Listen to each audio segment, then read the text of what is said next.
Hi everyone, welcome back to my channel. LolaAjisafe here. We are going to be breaking down another review of Love and Marriage housekeeping rules.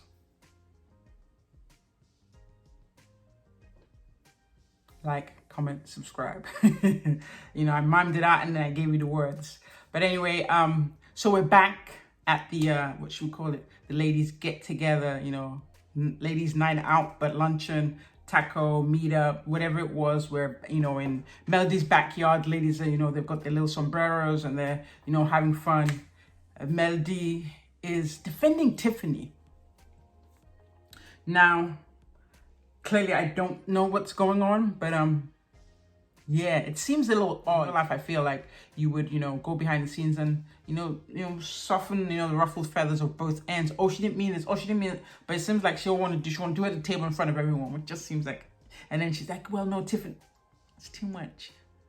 Yeah, it's a little irritated at this point. So Destiny's trying to get a point across. And the point she's trying to get across is that, Tiffany, what you mentioned could have been fighting words, could have been really painful information, could have been very hurtful information. Wrong place, wrong time, just wrong. And then it just seems like Tiffany is still insisting on, I didn't really mean to do it. If I did something, I'm sorry, if I did something, if I did something, I'm sorry, apology is not an apology. It's a cop-out. And then she go on to say, I was not being shady. Sis, you have been shady from Sunday through Monday. Didn't you say, like, your last confessional, talk about if it's your party, you can cry if you want to? Now you talk about if I was being... I'm sorry, what was that? That was not from Genesis. It wasn't from Ezekiel. It wasn't from Book of Psalms. It was not from Romans. Neither was it from Revelations. So what was that? You were being shady, but it seems you'll say one thing and you're backtracking. So already... and we're not enemies yet because I don't know you. But already, initially I had hinted at you being, like Kenya Moore. Nah, you're not Kenya Moore. Kenya Moore standing her truth. She's standing her wrongness by, I said it.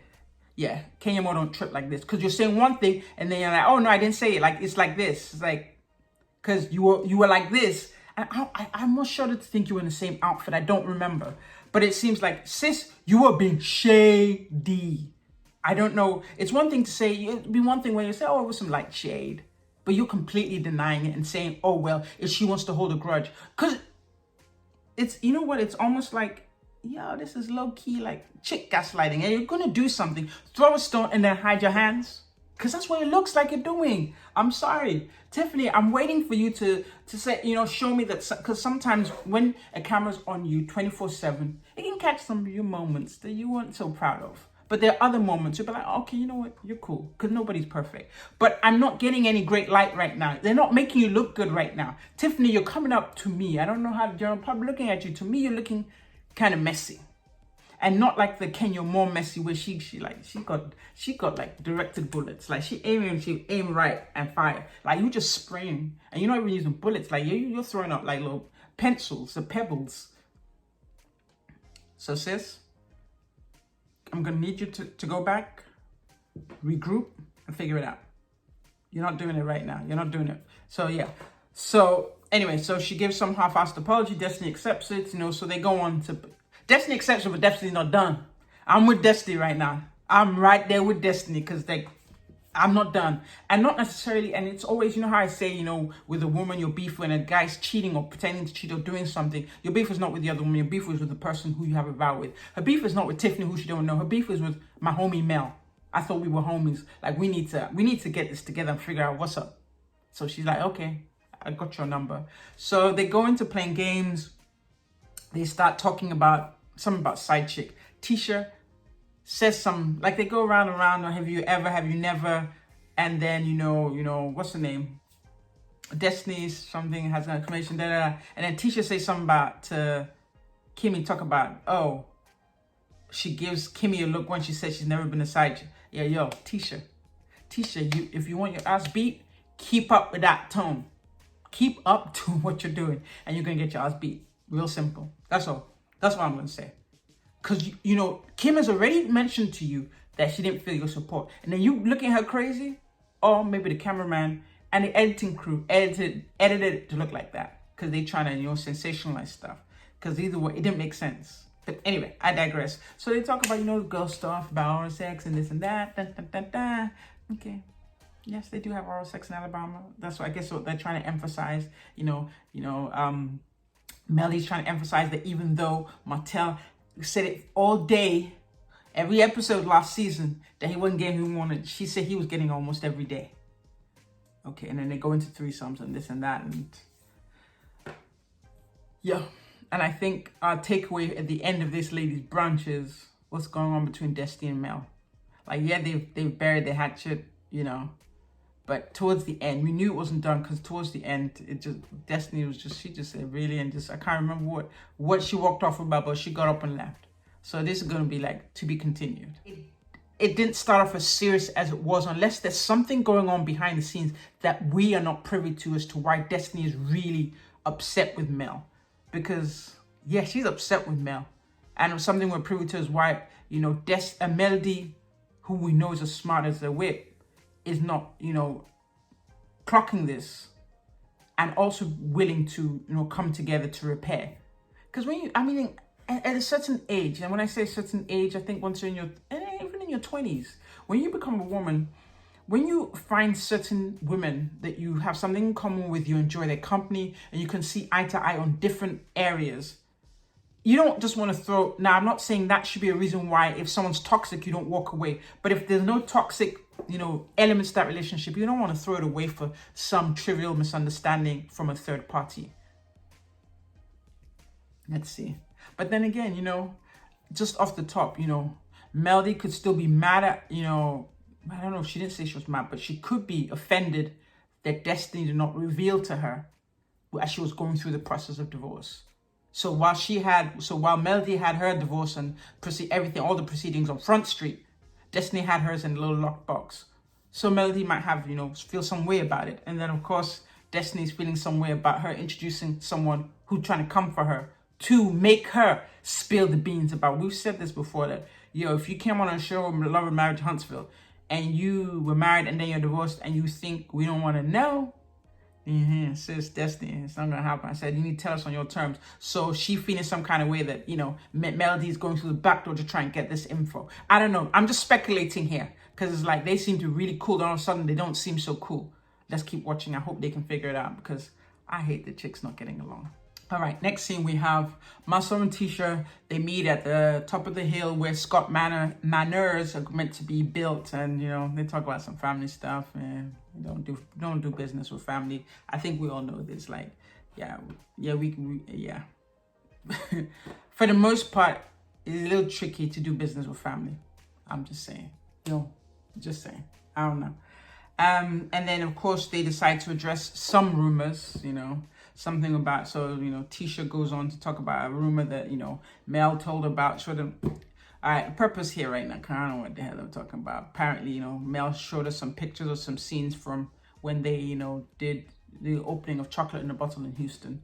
And someone had accused Marceau of, you know, hugging up on some chick that was not his wife. I think the purpose of this scene here is both parties here are trying to attack rumors as baseless, but not really attack the real rumor that's been going on the whole of the summer that they haven't addressed. Well, they did address it, but they're just trying to, you know, efficiently, you know, show that rumors are baseless. And, you know, what goes on in the dark always comes out in the light. So I'm not here to gesticulate, wonder, think about it. If it happened, it's going to come out. Yeah, like, it's really hard to keep secrets when you're on a reality show with another, if that secret's with another human being. It's going to be hard. Somebody, somewhere, somehow is going to start singing like a canary. So we don't have to worry. You know, if there's something, it'll make itself known. Don't work too hard trying to prove to us that your hands are clean. Okay, Marcel? Anyway, moving on. Talking about the fact that, yeah, Destiny's divorced. Marcel, you know, we've been good so far. Don't spoil it. Okay, Marcel? Because first thing you say, sir, is, you know, what did she do? Or what didn't she do? Sir, I don't know if that's the right direction. And you have daughters too, so I know your position is going to be different. I'm not phased right now, but I'm just giving you like a soft warning. You know, it's not a red card, it's not even a yellow card yet. It's just a whistle. I'm just blowing a whistle right now. You know, next whistle is going to be yellow card, sir. And was it 3 yellows, you get a red card? So this is me just blowing a whistle, sir. That's not the right question. What did she do or what didn't she do as to the reason why Destiny and LeBeric, I think his name is, are divorced? Now, it takes 2 to make a relationship. It takes 2 to break a relationship. Yeah, there's a breakdown on both sides. Unless there's some cheating that went on. I don't know. We don't know. I don't know if we're going to find out. But the speculating I don't enjoy and I don't really appreciate on behalf of Destiny for now. So yeah.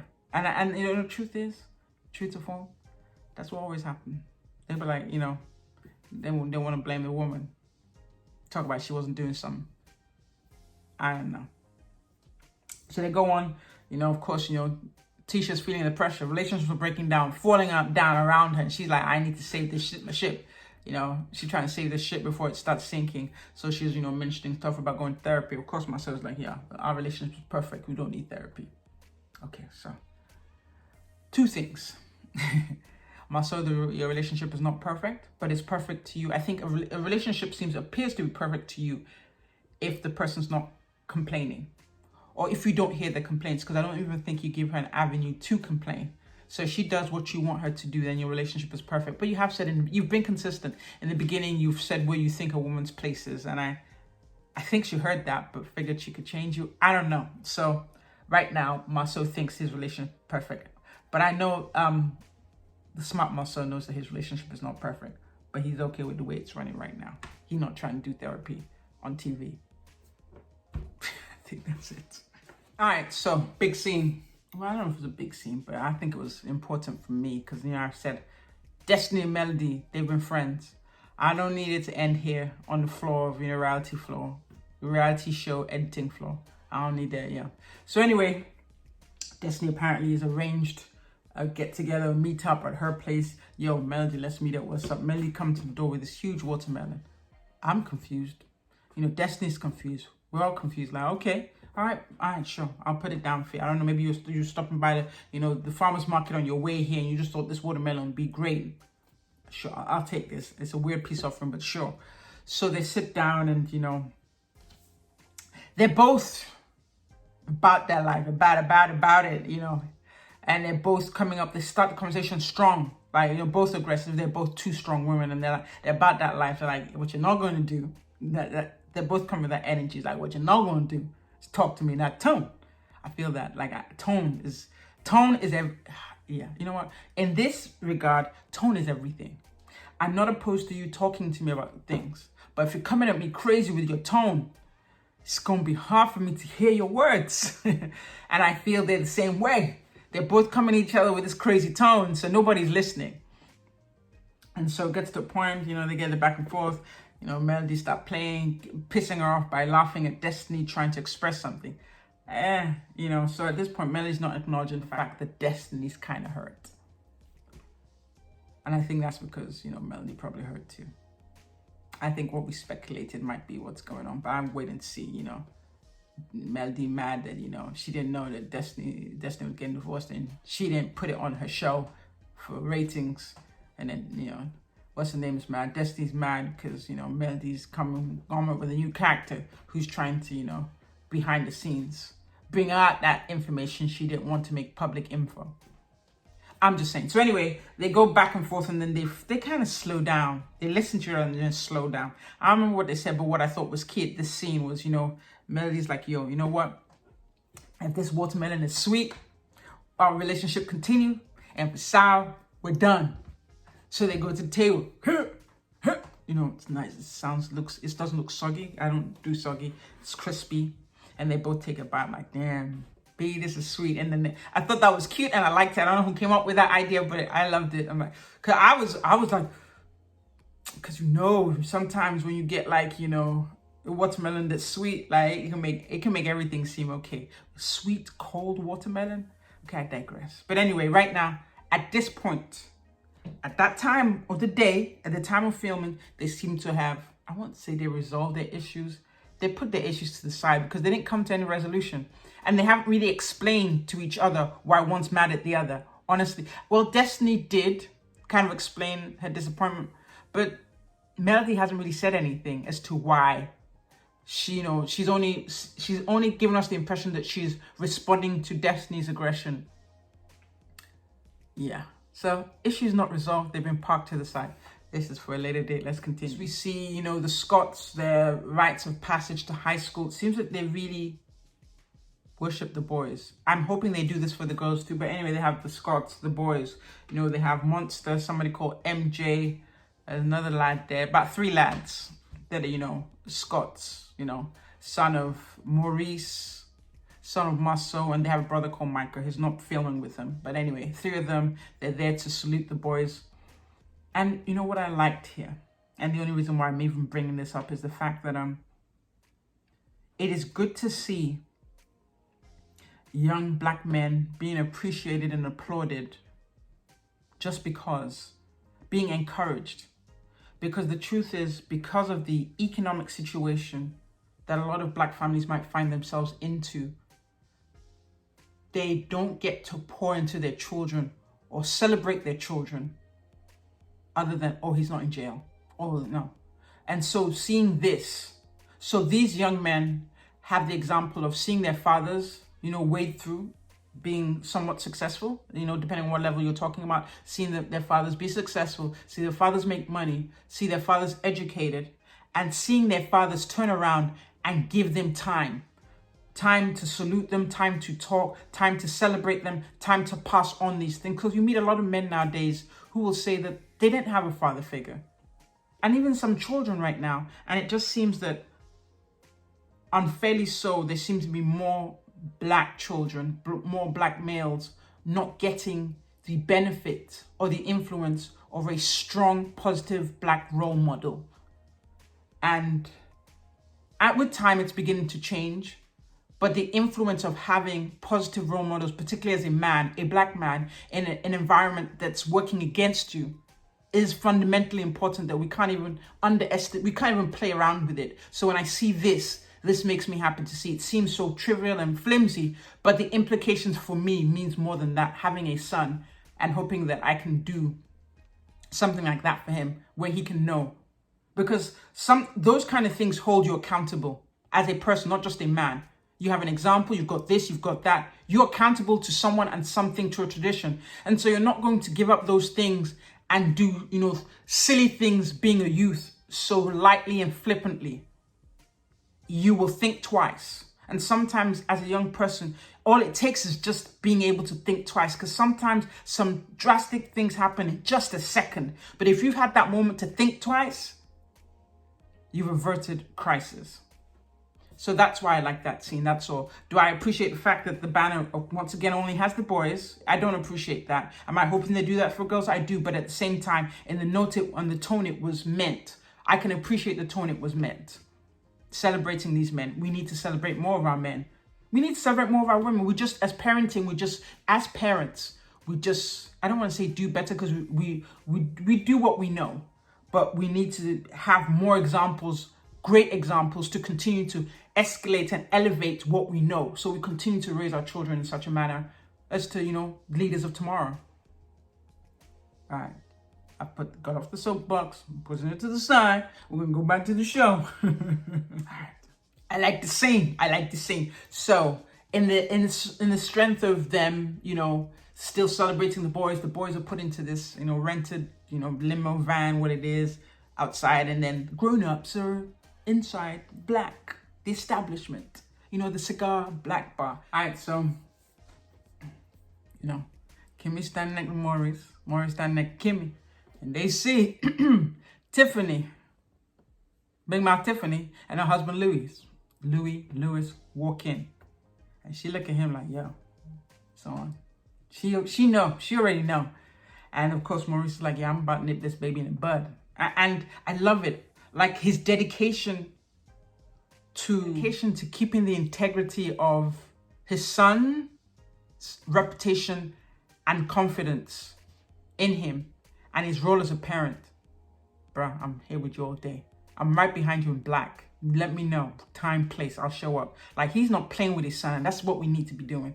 This is not a joke. It's not a joke. We just came off, you know, a whole year of, you know, Black Lives Matter, of different things happening. George Floyd. And then this little mama trying to mess up Nah, G, it's not on my watch. I'm with him. I'm match that strength. So he's like, yo, let's go. So anyway, so he's like, let's have a conversation. This Tiffany, let's have a convo. Love it. So he starts talking, and he's a little firm, but not aggressive, getting his point across. He's definitely disappointed. Like I said, I'm with him all the way, and he's like, first of all, who disclosed this information to you? Boom, the lawyer kicks out. I'm like, yeah, that's right. Yeah, who told you? Who told you, Tiffany? Who told you? Yeah, that's right. Yeah, who told you? How you know about this? Because this was meant to be personal, private information. Yeah, who told you? Because I need to go and tell them. And then she's hemming and hawing, talk about, yeah, she heard it on the field. And all of a sudden, yeah, she waterworks start. Nah, Jay, I'm not done with you yet. Like, you don't bring those tears to stop trying to play with me now, Jay. She stopped backpedaling. Maurice is like, he don't want them mistakes publicized. And then, in her confessional, Tiffany talk about, yeah, she thought they were having a healthy conversation about kids. That's why she disclosed it. Did I mention that she does a lot of backpedaling? You thought. Let me just put it just in her words. She thought she was having a healthy conversation about kids. What was healthy about you disclosing that somebody's son who was not yours was vaping in the bathroom? 1, 2. Like, it was such a healthy discussion. Healthy is like, it's a balance, right? Yin and yang. You were only hearing yin. What about yours? Yang. What about your stuff? Why are you talking about your son or your stepson? You don't talk about none of them, but you're talking about somebody else's son. But that was a healthy conversation. You said it was about parenting. Tiffany, you need to stop. Either stand in your wrongness and then repent, or just stop talking and walk away. And I think that's what happens sometimes. The cameras don't recreate someone, they magnify someone. So maybe she from time is a busybody. I mean, her husband did say the nice way that she's a little chatty. She's a busybody, and she got caught. And she got caught with the wrong one. Beautiful. This is beautiful. Because if you thought this was a healthy conversation, why haven't I heard you talk about crazy stuff about your kids? You haven't. And you got boys too. I know they're not perfect. And even if you are comfortable disclosing your own stuff, keep disclosing just your stuff. Yeah, I'm not getting mad. I'm just like, she keep crying. She's tearing out, rubbing her eyes and doing all that. And, Lewis seems like, okay, guy. He's apologizing. He's like, he gets it. It was the wrong thing, Maurice not letting up his boot on her neck. He says, you know what? Yeah, I hear what you're saying. But things that are done intentionally have consequences. Even if you didn't intend to, what you did had consequences. So now you're being served with the consequences of your action. As an adult, we know that the consequences and repercussions for everything we do, whether good or bad, action, reaction. So if you seemingly didn't think there was something wrong with your action, well, now you met the consequences. So, next time, beware. I'm not about to let keep that boot on her neck for an extra minute, so she'll think twice next time she's trying to be a busybody. I feel very strongly about it. Even the messiest of shows, Love and Hip Hop. That's a messy one. Like, I don't remember them playing with kids. Like, kids are off limits. I'm just saying, kids are off limits. So how kids get into it? What's another messy one? I never did watch Bad Girls Club, but Bad Girls had nothing to do with kids. It was just them. So, you do this again, it can come with you with the same energy. Like, I didn't agree. So, Tiffany, I hope you've learned a lesson of those ones. Even if they were crocodile tears, because I'm seeing how next week looking kind of funny. I will come for you again. So let this be a lesson to everyone. Keep people's kids out your mouth. All right, guys, in the words of Melody, we're moving on to Miss Wonder Chronicles. So Miss Wonder here, this is episode 8, finally she's back. I guess, producers, they figure they want to shake things up. And Miss Wonder always delivers. Like, before they come up with the fancy phrase, they understood the assignment. Miss Wonder's always understood the assignment. She come out swinging, like she had nothing better to do and come out swinging. Like she wake up from sleep and wake up swinging. So anyway, Miss Wonder's on and she hits, anytime they have Miss Wonder on set, they expect and get sparks. So anyway, so Miss Wonder, she's, talking to, Martell and Melody, playing marriage counselor. She's old school. I get it. She's old school. So she's telling her that, you know, she seems to be saying two things, opposite, but yeah. So she's saying, you know what, you know, give Martel a chance. I'm gonna want you or respect you after 4 kids. You're forgiven for all his cheating because it's okay for a man to cheat. You've made your point. And to be honest, maybe if Melody wasn't in the position she was, she probably would have just let it slide. Because clearly it seems to be something, they clearly work by that dynamic in this area. Well, you know, in most areas, you know, because what she's surrounded by and what she's been told and what she's seen is, yes, men, you know, that's what they do. A man will be a man. A man's going to be a man. So if he cheats and he comes back home, it's okay. All these things. And I guess that will give Martel the sense of entitlement that he has.